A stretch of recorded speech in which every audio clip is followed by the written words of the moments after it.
अगर आपसे ये सवाल किया जाए कि स्टॉक मार्केट में आप ट्रेडर हैं या इन्वेस्टर हैं, तो मुझे पूरा यकीन है कि आपका जवाब इन दोनों में से एक ही होगा। अगर इतनी बात आपने अभी तक इस वीडियो में सुन ली है तो मेरी आपसे रिक्वेस्ट है कि आप ये वीडियो पूरा देखिएगा। ये मेरी गारंटी है आपको कि आपका अंत तक नज़रिया बदल जाएगा, जिस तरीके से आप सोचते हैं कि आप क्या हैं। अगर आप इन्वेस्टर हैं, अगर आपका ये जवाब था कि मैं इन्वेस्टर हूँ, क्योंकि ज़्यादातर लोगों से अगर ये सवाल किया जाए कि आपने क्या किया, तो वो कहेंगे कि हमने टीवी पे देखा या दोस्त से देखा या कहीं से भी सुना, अखबार में देखा, हमने एक स्टॉक लिया या 4 स्टॉक लिए, जो भी है, तो वो मैं होल्ड करता हूँ, यानी कि मैं बाई एंड होल्ड करता हूँ। ज़्यादातर लोग पैसिव इन्वेस्टिंग की बात करने लगते हैं कि मैं 3-4 साल 5 साल के लिए होल्ड कर रहा हूँ। तो एक कैटेगरी होती है कि आप पैसिव इन्वेस्टर हैं या आप एक्टिव इन्वेस्टर हैं।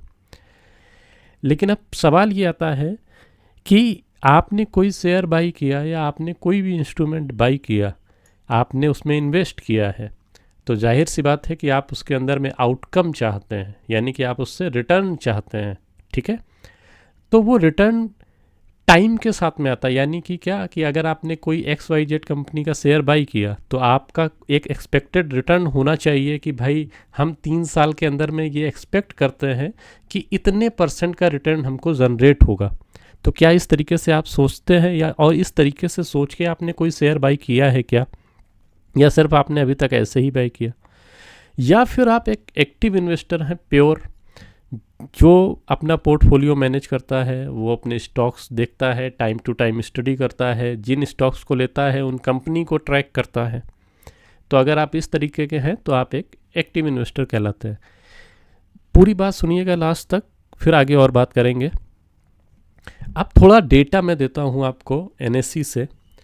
जो NSE के अंदर की टॉप 50 कंपनी हैं, उनको निफ्टी 50 के अंदर में टॉप 50 कंपनीज़ को रखा जाता है।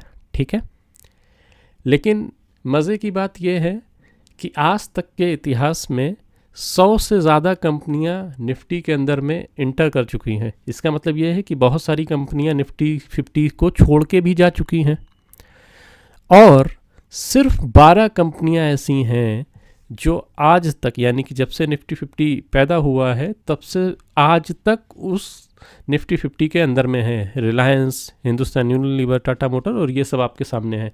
इसमें एक करेक्शन ये है कि HDFC बैंक और HDFC, यहाँ पे मैंने मेंशन किया हुआ है कि ये दोनों का मर्जर हो गया है ना। ये निकली नहीं थी, इन दोनों का मर्जर होके एक हो गया ये, और ये सबसे बड़ा मर्जर था अपने इतिहास का।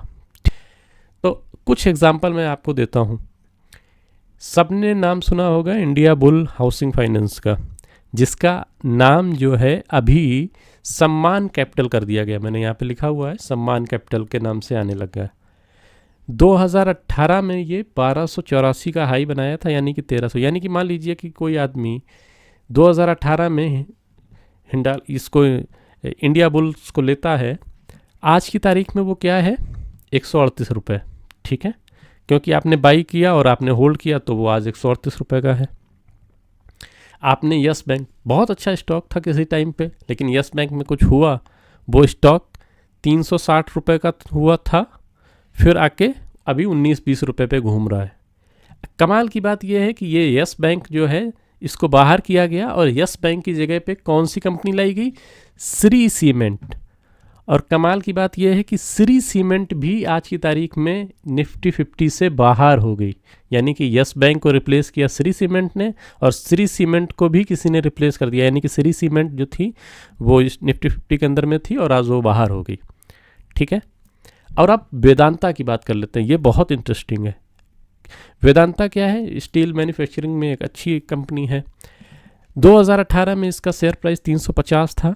अब आप सोचिए कि मई 2020 के अंदर में यहाँ इनके जो चेयरमैन थे उन्होंने कहा कि ये कंपनी को हम डीलिस्ट करेंगे, यानी कि स्टॉक मार्केट से इसको हटा लेंगे। अब आप सोचिए कि अगर आप इसके अंदर में इन्वेस्टर हैं और जब आपको ये न्यूज़ मिलेगी तो आप क्या करेंगे, आप जल्दी से जल्दी जब डीलिस्ट होने से पहले अपना पोर्टफोलियो खाली करना चाहेंगे।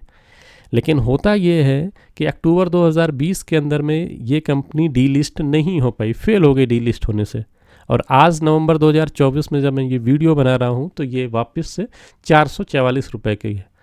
तो आप सोचिए कि लॉन्ग टर्म इन्वेस्टिंग किस तरीके की, यानी कि एक ये जो आदत है, हमने 3-4 साल के लिए लिया है, 5 साल के लिए लिया है, 10 साल के लिए लिया है, बिना ये सोचे कि आउटकम क्या होने वाला है, हम क्या रिटर्न एक्सपेक्ट करते हैं।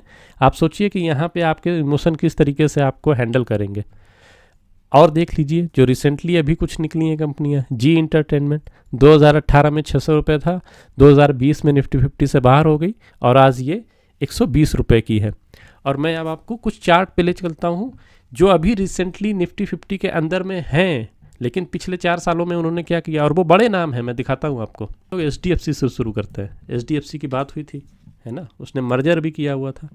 अब आप सोचिए कि 2020 में, नवंबर 2020 में ये कंपनी ने हाई बनाया है 1464, लगभग 1500 रुपये का, और उसके बाद ये फरवरी में बनाया इसने 1632 रुपये का, और आज ये 1700 रुपये के आसपास में, यानी कि पिछले 3-4 साल में ये लगभग इसने कोई बहुत ज़्यादा रिटर्न जनरेट नहीं किया आपके लिए। तो अगर आपने 3-4 साल के लिए बात करते तो आप इस सिचुएशन में क्या करेंगे, आपने सोचा है? पता नहीं।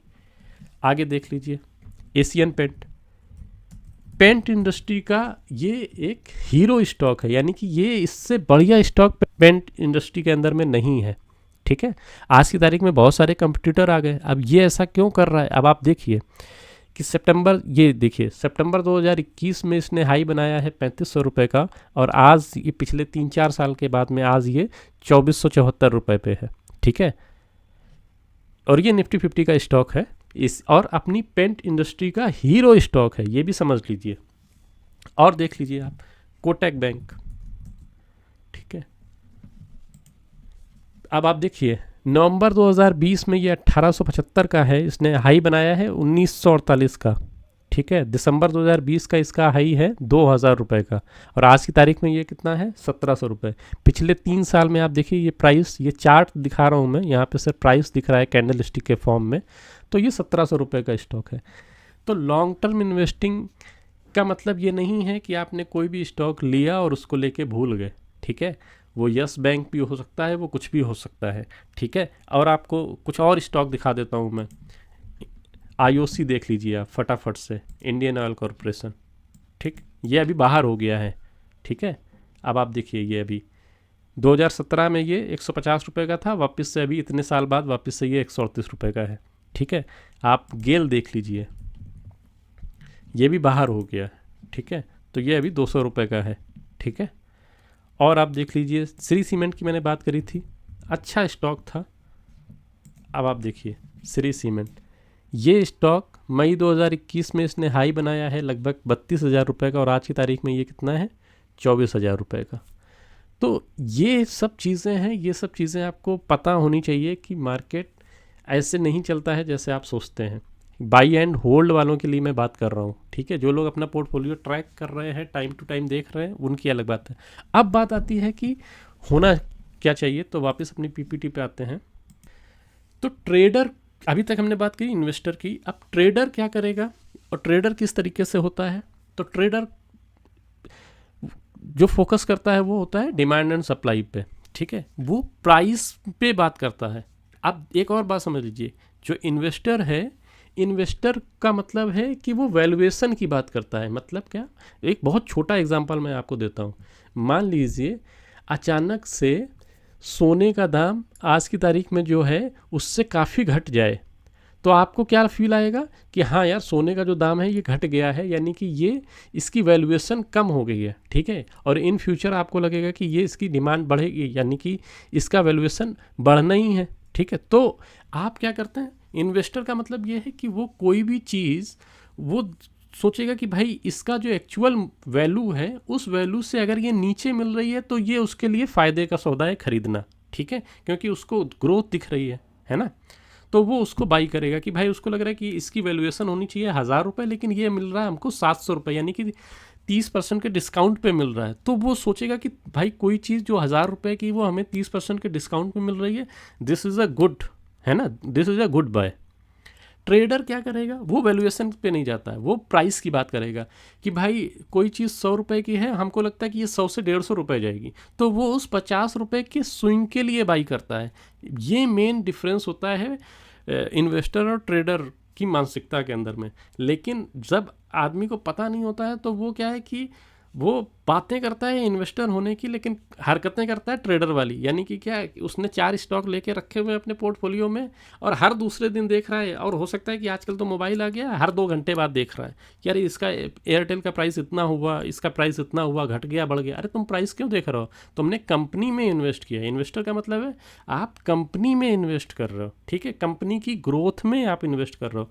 तो आपको तो कंपनी का न्यूज़ पढ़ना चाहिए, कंपनी के कौन कॉल पढ़ने चाहिए, है ना, कंपनी के प्रॉफिट एंड लॉस स्टेटमेंट वगैरह वगैरह ये सब देखना चाहिए। ठीक, अब आगे बात करते हैं।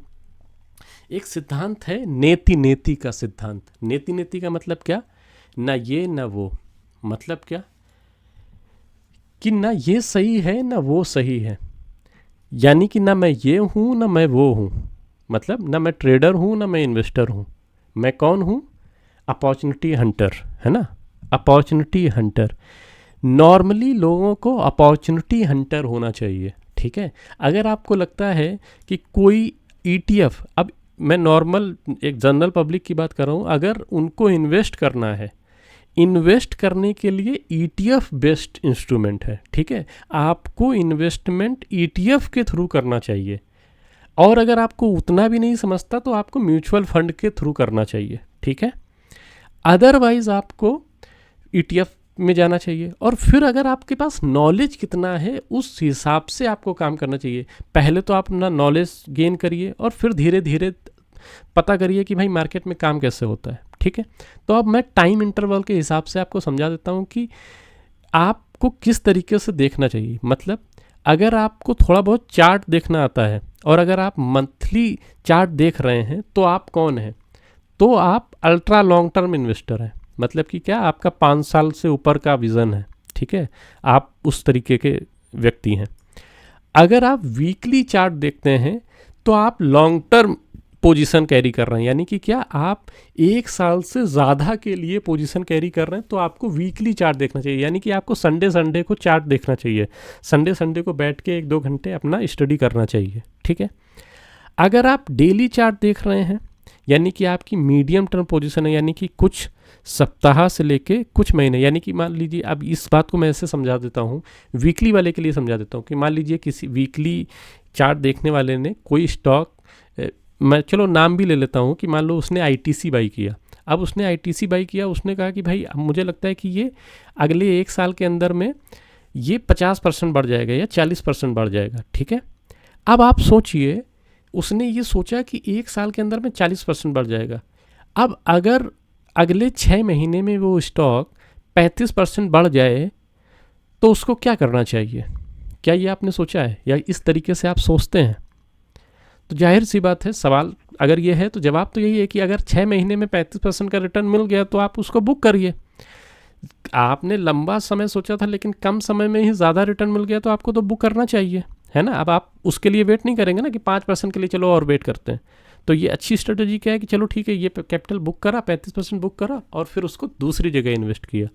और अगर आपकी शॉर्ट टर्म पोजीशन है, जिसको मैंने पोजिशनल ट्रेडर लिखा हुआ है साइड में, यहाँ पर आप देख पा रहे होंगे, वो क्या है, वो आवरली चार्ट देखता है। मतलब कि क्या, वो अपॉर्चुनिटी हंट करता है। और ये चार्ट देखने की बात मैं क्या कर रहा हूँ, अपॉर्चुनिटी ढूंढने की, यानी कि आप किस टाइम फ्रेम में अपॉर्चुनिटी ढूंढ रहे हैं।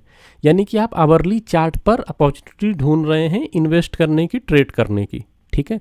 और डे ट्रेडर का मतलब क्या है कि जिसका पोजीशन आज सुबह शुरू हुआ, उस दिन के दिन में ही ख़त्म हुआ। वो कोई भी टाइम हो सकता है कि भाई उसने 10 बजे पोजीशन लिया, उसने 12 बजे उसका स्क्वायर ऑफ हो गया, तो वो डे ट्रेडर कहलाता है। तो वो 15 मिनट के चार्ट पर अपॉर्चुनिटी ढूंढता है।